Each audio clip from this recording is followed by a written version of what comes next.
حکومت چې راغلی دی دغه مشران چې راغلي دي تاسو شاهدان یاستئ د افغانستان په ټولو رسنیو کې حتی په بین المللي رسنیو کې ما ول لږ وخت پاته دی د اشرف غني ښاغلي په وخت کې ما وویله چې د افغانستان اصیل بچان را روان دي ستا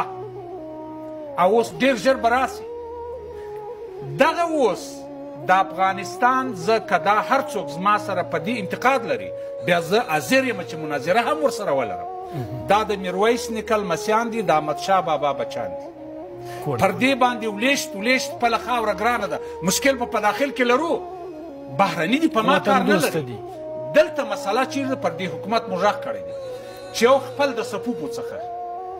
هغه کسان وباسي چې د افغانستان په خرابۍ پسې وي او د پاکستان سره یې لاس پټ وي پاکستان زموږ نه دوست کېدلی سي نه مو اوس دوست و نه مخکې دوست 50 کاله د افغانستان په خرابۍ کې د پاکستان لاس او دا اوس چې د تورخم دروازه